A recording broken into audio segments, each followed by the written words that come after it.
大家好，我叫金明初，然后我今年是在加州偶然大学的教育学，嗯，专业，然后今年呢，我将要成为3年级的学生，明年就会毕业，很高兴见到大家。 안녕하세요, 김민주 지사님. 우선 만나서 너무 반갑고, 시작하기 전에 앞서 간단히 자기소개 부탁드립니다. 네, 안녕하세요. 저는 김민주라고 하고요. 현재 UC 얼바인에서 교육학과 3학년 재학 중입니다. 네, 일단 너무 촬영에 응해줘서 너무 감사드리고요. 이제 오늘의 대화 주제는 해외에서 살면서 언어를 쉽게 습득하거나 이런 거에 관하여 얘기해 보겠습니다. 그러면 첫 번째로 현재 중국 항저우에서 로컬 초중학교로 다니셨다고 하셨는데, 그럼 중국어로 대화하고 수업하는 학교로 다니셨던 건가요? 네, 맞습니다. 제가 5살부터 부모님 어, 회사 일로 중국 항저우로 이사를 가게 됐는데 그때부터 로컬 학교로 다니면서 친구들 물론이고 옆에 같이 사는 사람들 그리고 선생님들까지도 다 중국인이셔서 거의 중국 로컬 커뮤니티에서 거기서 자랐어요. 네. 네. 그럼 물론 언어를 배우는 것이 너무 어렵지만 중국어는 특히 더 어려운 것 같아요. 많은 사람들이 중국이나 해외를 가서 공부하지만 로컬 학교를 다니신 분 제가 몇 분 못 봤거든요. 실례가 안 되신다면 혹시 간단하게 중국어로 자기소개 부탁드려도 될까요? 아, 네, 네, 알겠습니다. 大家好，我叫金明初，然后我今年是在加州偶然大学的教育学，专业，然后今年呢，我将要成为3年级的学生，明年就会毕业，很高兴见到大家。와, 저도 중국에서 13년 살았지만 저보다 훨씬 더 잘하시는 것 같습니다. 감사합니다. 그럼 혹시 티터님께서는 주위에 같이 중국어를 배운 친구들 중에서 중국어를 다른 사람들에 비해 좀 빨리 습득한 편이신가요? 저 같은 경우에는 사실 중국으로 이사를 가면서 딱히 한인 커뮤니티에 거기에 좀 어울린 적이 없어서 주변에 중국어를 배우는 한국인 친구를 본 적이 없어요. 아, 없어서 잘 모르겠는데 그냥 크면서 이제 중국어를 배우는 한국인 친구들 몇 명을 봤는데 그런 애들이랑 비교를 했을 때는 제가 그래도 비교적으로 빠른 나이에 시작을 하고 접하게 돼서 좀 더 빨리 습득을 한 건 맞는 것 같아요. 그러면 혹시 그 다니셨던 그 초중학교에서 한국인은 본인이 혼자 하셨던 건가요? 네, 로컬 학교라서 중국인이 99%였고요. 제가 그 학교의 유일한 외국인이자 한국인이었습니다. 감사합니다. 그러면 혹시 새로운 언어를 배우는 데 있어서 어휘력을 향상시키는 방법이나 빠르게 어휘를 습득하는 비결이 무엇인가요? 티터님 같은 경우는 이제 중국어를 빠르게 습득하는데 어떤 방법이 가장 효과적이었는지, 뭐 예를 저 들면, 같은, 네. 네. 저 같은 경우에는 어렸을 때부터 중국에 가서 딱히 중국어를 외국어라고 생각하고 배웠던 건 아닌 것 같아요. 근데 그 대신에, 저희 가족, 특히 저희 아버지가 중국어를 한마디도 못 하셔서, 네.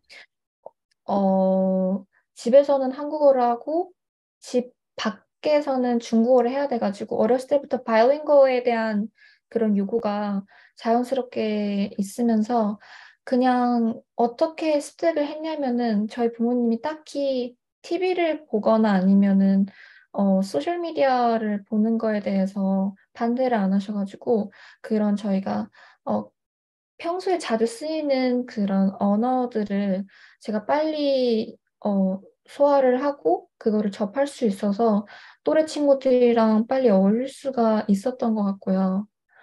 네. 제가 생각하기에는 그냥 편하게 할 수 있는 것도 예를 들어서 예능이나 드라마나 그런 거를 어렸을 때부터 보는 걸 좋아했고 특히 예능에 나오는 자막을 보는 게 엄청 도움이 컸어요, 저한테는. 그럼 자막은 중국어로 보시는 거죠? 네네네. 근데 그게 중국어뿐만 아니라 한국어를 배웠을 때도 엄청 큰 도움이 됐었어요. 아, 알겠습니다. 이 부분들은 많은 사람들이 더 도움이 될 것 같네요. 음. 그럼 중국어는 억양이나 한국어나 영어랑 매우 다르잖아요. 네. 그러면 혹시 자연스럽게 발음과 억양을 얻기 위해 주의해야 할 점과 훈련 방법에 대해 혹시 알려주실 수 있으신가요? 제가 중국어를 애들한테 가르치면서 제일 크게 느꼈던 게 뭐냐면은 바로 입술의 근육을 사용하는 게 중국어의 특징인 것 같은데, 한국어 같은 경우에는 입술을 그렇게 많이 움직이지 않는 것 같아요. 입 모양도 크게 달라지는 게 없는데, 중국어를 하면은 예를 들어서 시 같은 발음할 때 한국인은 대체로 슈 같은 발음이 나오는데 그 이유가 바로 입술을 크게 안 벌리고 네. 발음해서 좀 클리어하게 안 나오는 경우가 많거든요. 그래서 제가 아이들한테 가르칠 때도 입술을 진짜 과장되게 느껴질 만큼 입술 근육을 많이 사용을 해야 그래야 발음이 잘 나온다고 강조를 계속 하고 있고요. 그리고 스피킹을 할 때 제가 제일 중요하게 생각하는 게 톤이라고 생각하는데 성조가 다 맞지는 못해도 센턴스마다 첫 글자랑 마지막 글자의 그 성조가 어, 정확하면은 이제 대체로 엄청 잘 발음이 되고 성조가 엄청 어, 잘 발음이 된 것처럼 그런 효과를 얻을 수가 있어서 제가 늦게 발음하더라도 느리게 발음을 하더라도 첫 글자와 마지막 글자를 꼭 정확하게 발성할 수 있도록 그걸 강조를 하고 있습니다. 너무 유익한 정보 감사합니다. 그러면 이제 혹시 중국에 살면서 문화적으로도 적응하는데 오래 걸리셨나요?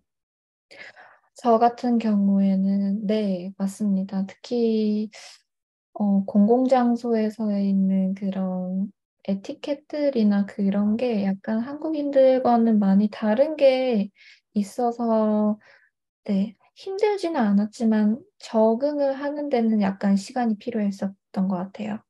혹시 실례가 안 된다면 티켓이 어떤 그런 종류의? 제가 생각하기에는 한국인이 중국에 가서 불편하게 느끼는 게 약간 소음이 많고 사람들이 너무 시끄럽다고 아, 네. 느껴진다고 생각하실 때가 많은데 대체로 중국 분들은 얘기를 공격적으로 일부러 말하는 게 아니라 억양이나 성조 같은 게 약간 좀 많이 변화가 많다 보니까 공격적으로 느껴지실 때가 많은데, 어, 그것 때문에 약간 적응하느라 좀 힘들 때가 있었고요. 왜냐면 제가 대체로 조용하게 있는 걸 좋아하는데 네. 약간 힘들진 않았지만 약간 좀 적응을 해야 되겠다고 생각을 했고 그리고 카페 같은 경우에는 한국에는 카페에서 공부를 하는 분위기가 더 많고 그리고 대체로 목소리가 그렇게 크지가 않잖아요. 근데 네, 중국은 확실히 요즘에는 많이 괜찮아졌지만 제가 어렸을 때는 확실히 카페가 조용한 곳보다는 시끄러운 곳으로 많이 이렇게 각인이 돼가지고 카페 공부를 할 수는 없는 환경이었습니다. 아, 알겠습니다. 그러면 중국 로컬 학교에서 이제 초중을 나오시고 고등학교를 이제 아이비로 가신 거죠? 네, 3개 국어를 구사하신 건가요? 네, 맞습니다. 아, 대단합니다. 그러면 이제 영어 실력도 그러면 어느 정도 특출한 건가요? 특출한 거기보다는 한국어랑 중국어보다는 약간 자신감이 그렇게 많지가 않은 것 같은데 그래도 소통하는 데는 전혀 문제가 없어요. 그러면 중국어가 영어보다 더 잘하는 건가요?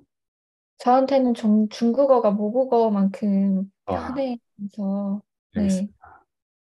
그럼 이제 이 부분부터는 중국으로 가는 많은 유학생들이 궁금해하실 것 같은데요. 네. 마지막으로 다른 언어로 소통하면서 발생한 언어적 오해나 어려움을 어떻게 극복하셨나요? 그런 경우는 제가 그렇게 많이 겪어보진 않았는데, 근데 모든 언어가 다 똑같을 것 같아요. 언어적 그런 오해가 생기면은 우선적으로 소통을 많이 해야 이게 오해가 많이 풀리고 그럴 것 같거든요.